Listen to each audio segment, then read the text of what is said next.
Good morning, everyone. I understand it may not be morning for some of you watching, but it's morning for me, and we're going to get back into some more Choice of Rebels, and it is going to be good.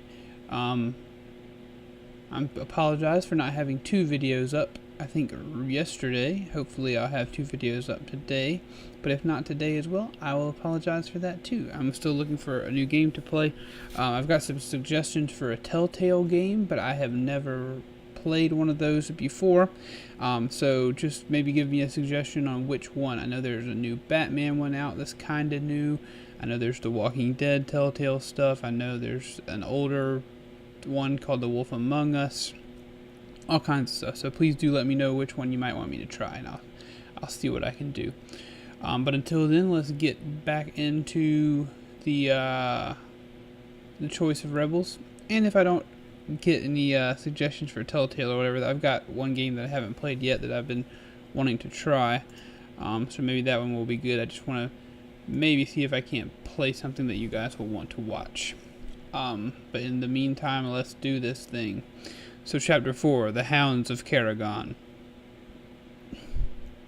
The tension is palpable among the cluster of outlaws sitting cross-legged in the leader's tent. Your meeting space feels smaller than usual this morning, resonant not only with the drone of summer mosquitoes, but with shifting of seats and clearing of throats. All around you, comrades who have saved each other's lives exchange wary, mistrustful glances. Everyone is acutely aware that the choices you make today represent life and death for your rebellion, and opinions are, to say the least, strongly divided as to which course will yield which outcome. At your signal, Breeden clears her throat and beckons for silence. Right, we've weeks left, at best, to prepare before the Archon sends her full force against us. We need to finally agree what we're preparing to do. So Captain Oakfell has brought us here to discuss it, and none of us will leave until we're agreed on a course of action. You've made sure that the most influential people in your little rebellion are here. Agree with them or not, you need to be able to gauge their proposed strategies and the extent of their support. If you can get enough of them to agree on the course you choose, it will go ahead. If not, you will have to defer to the strategy with the greatest support, or risk the collapse of your authority as the rebellion's paramount leader.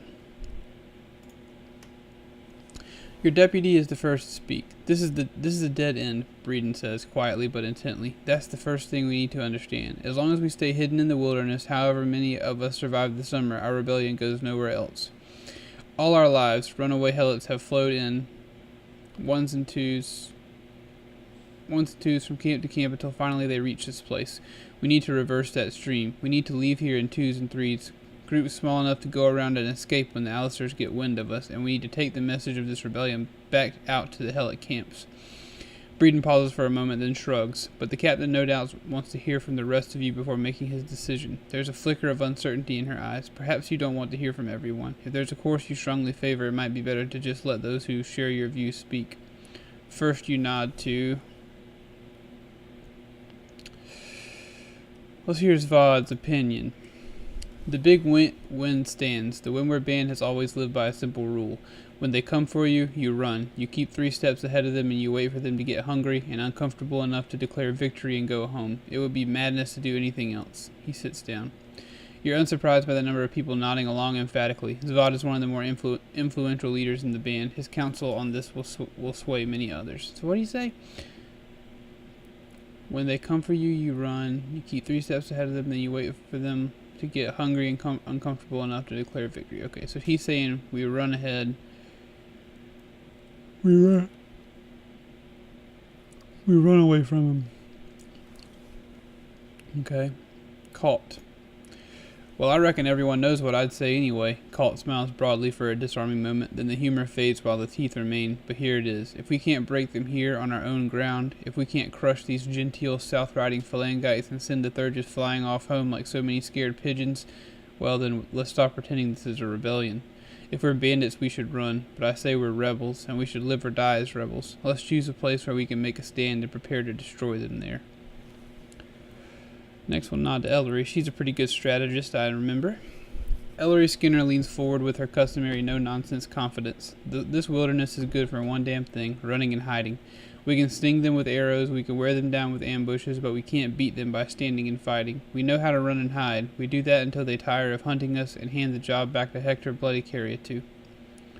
Several outlaws cheer at her speech, and you can see smiles at the nods from the others. Ellery's raid leadership over the winter has clearly won her a loyal following. Let's hear Jillian adds. The former Carry 2 elder looks around the assembled outlaws grimly. Can't say I have any desire to fight with a phalangite. Seems to me the only sane thing to do is to hide from them. Split up if we need to, but stay in the woods, under cover. What else are we... I mean, there's nothing to... If we hide, what is that going to do? Let's hear Joanna Orchard. Your mother's old friend spreads her hands and chuckles dryly. Angels look at us. We're no soldiers. Most of us are barely woods folk. Look at young Perith. Never laid hand on a bow before half a year ago, and now the same's true of most of the rest of you. This isn't our place.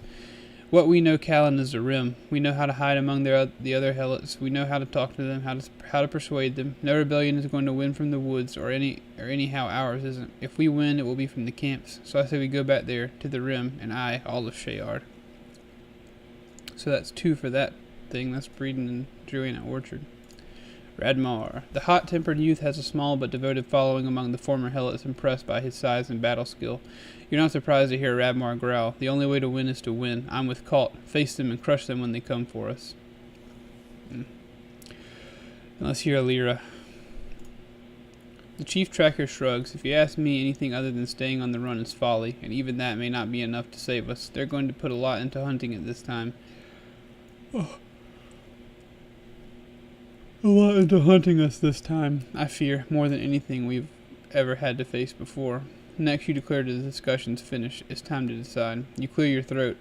Very well, sisters and brothers. Having heard everything suggested both in this group today and from others in the band, I propose that we lure them deep into the wild, fight them, and wipe them out. Evade them, keep one step ahead, and harry them from afar until they give up hunting us.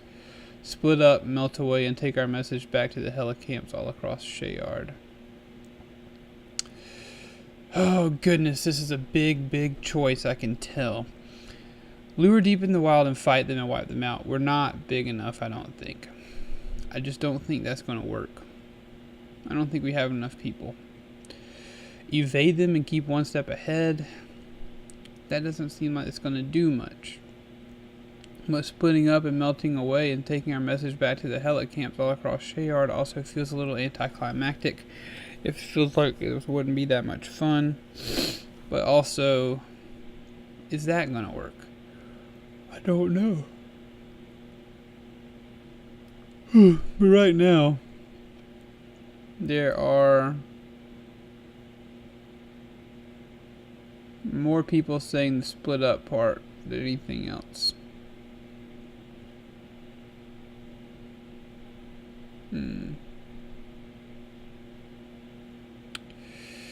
I don't know. Let's split up. It seems like we've come to that place.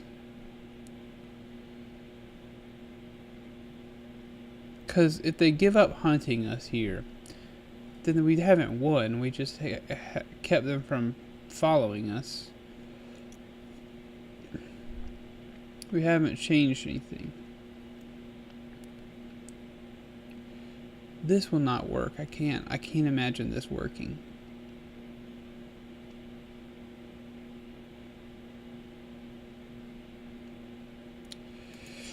But Ellery is the one that she had cheers, and she said to do this part. So maybe if we if they give up hunting us, then maybe after that people will come and join our rebellion. This one just doesn't seem as much fun or entertaining for you guys. I think either of these. I think this one makes the most sense with our character, because he doesn't want people to die so much, and he's not stupid. And this one, but he also wouldn't want to just let it split up. So this makes the most sense, maybe. So let's evade them. Keep one step ahead. Zvad and Ellery applaud your decision, but others around the circle look dissatisfied. When you head out and announce the decision to the rest of the band, it becomes even clearer that it's not a popular option. The reluctant voices should soon grow in volume and intensity. The rebellion won't be won in these woods, Captain Callan Breeden declares quietly but firmly. Only now do you realize how well she's been preparing the ground for this moment, using her credibility as a leader to win half the band over to her plan before it ever came to the decision. Most of us understand that. I hope that you would too. She's leaving open the possibility for you to save face. I'm not going to convince Breeden to change her mind, I insist.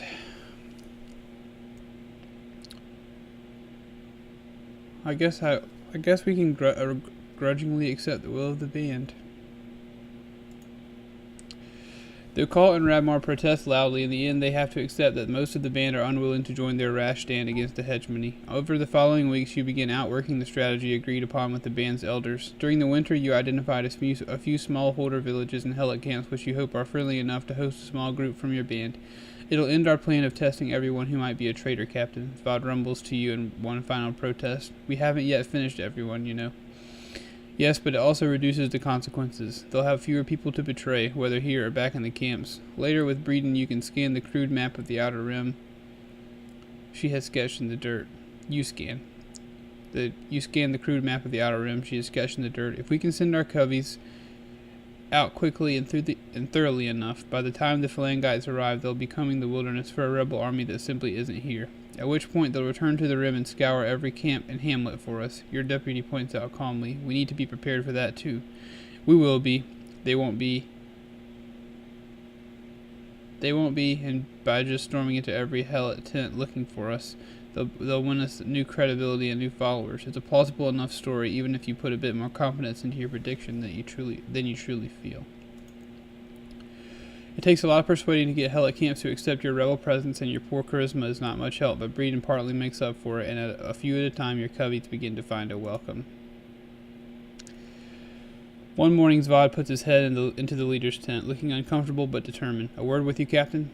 When you invited him in, and the two of you are sitting cross-legged on the floor, he ventures, "It's a decade or so I've been out here. A long time I lived the Greenwood life."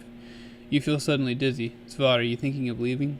The big former mercenary sighs raggedly. Back in the early spring, Sibla told me that no one's hunting me now. The Alisters who knew me have forgotten. She's ready to give me a new name and a place in her band. We can head north and protect caravans across the nearest border rather than the Shayard side, and I'm taking her offer. Zanos, Zvod, it's hard to believe that this isn't some sort of waking nightmare. The last person you'd expected to abandon you was the gruff, loyal Wind. This winter, without you, we'd have been lost. You're like a father. You're one of the most respected leaders the band has. How can you leave us just when we're about to need you most?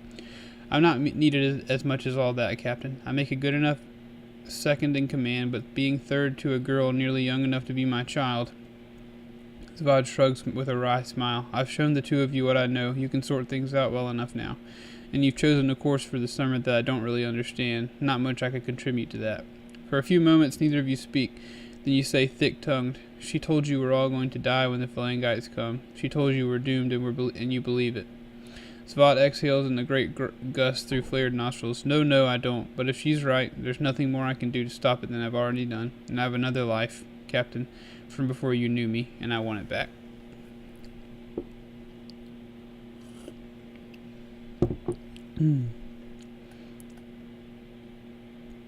It's a blow to us, Zvod, but if you're set on leaving, I can't keep you. I reach out, or we need every leader we have, Zvod, at least say this summer. I reach out to clasp his hand. We owe you more than we can ever say. Go with our thanks. Someone who knows as much as you do trying to leave us when the Archon's troops are moving into place. I shake my head, eyes hardening. I think not. I've never taken the option to kill someone whenever I get angry, and I don't think that's a good idea. I'm a nice guy, and I can't help this kind of thing. So let's reach out to clasp his hand, and we owe you more than we can ever say. Losing Zvod now is a small disaster for the band, but with all he's given you, you owe him the respect of letting him go in peace. Zvod blinks, and when he speaks again, his voice is thicker than usual. I'm grateful that you understand, Captain.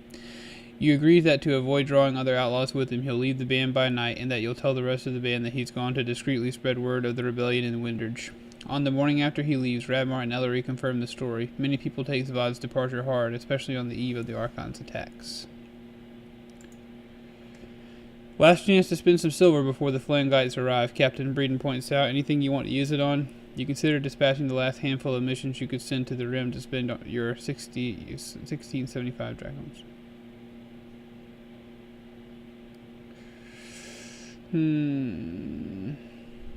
Let's do this. Let's keep apprised of the movements. It'll be bloody costly, but for enough silver we can get some folks to take the risk of speaking to us. Regardless, I reckon we'll also get word from some sympathetic yeomen, helots, but maybe a few others. But still, we could use 20 or so paid ears to balance what we're hearing from others. Sounds good. Good night. 4. Let's sell some of our mules. Any of your 8 mules could be fenced for around 7 gold staters or 700 drachms. Let's choose 2. Okay. Let's buy forged weapons.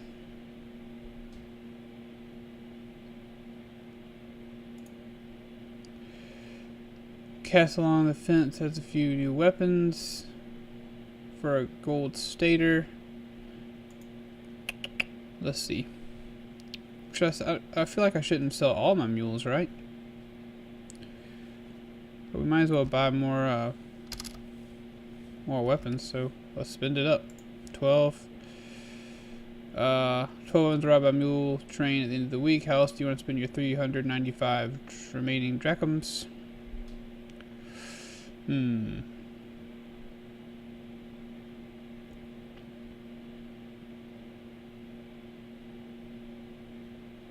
don't know. Let's buy the rest. Let's just buy 3 more. Alright. We'll give the rest of it to the helotry.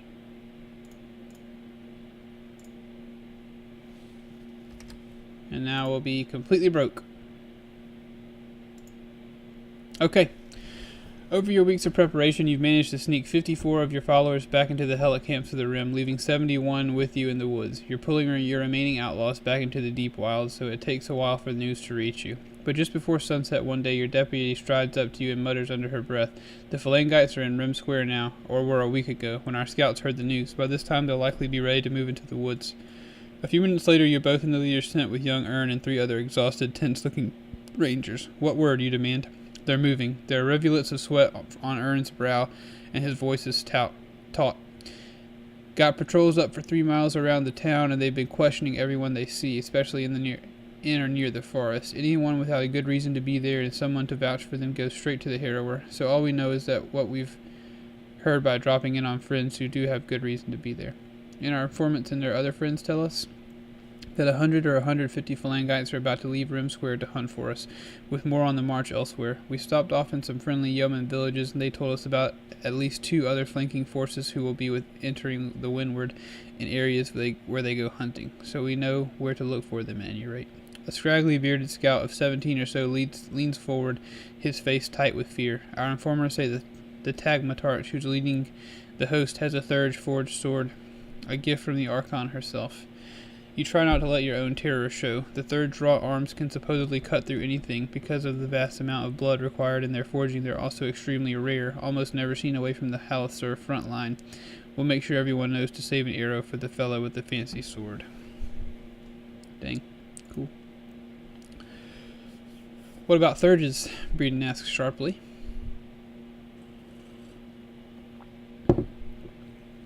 "Folk have seen at least 3 with rumors of more," one of the other scouts respond. "It's hard to tell whether the pounding of your heart is exhilaration or half-conscious terror. Anything out of the helot camps?" Ern nods intently. "They've been doing everything they can to help, Captain. Some of them say they're going to foul the food for the fighters their masters have hired to hunt us, to keep them sick in the Rim. They also warned us to look out for 125 peasants from the Rimheart who have been stirred up by the Ecclesias to come fight us in the name of the angels. Much of what we know we heard first from them." "And anything from anyone else?" "Nothing to speak of, Captain. The merchants and aristos aren't talking to us just now, as you can imagine." Looking around your little group of spies, you force a grim smile onto your face. "Thank you all. This knowledge will save all our lives. Time to let the band know that the storm is about to break." Yikes.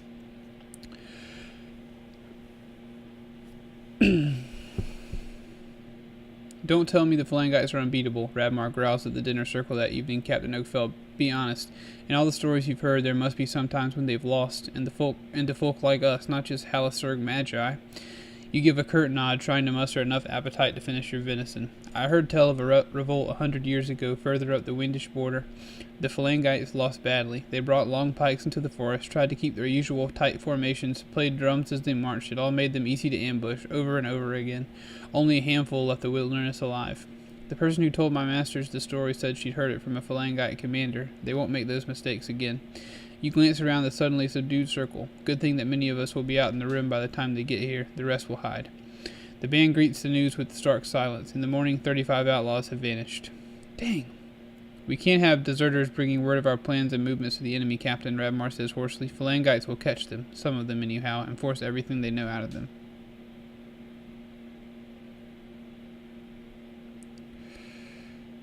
Oh boy.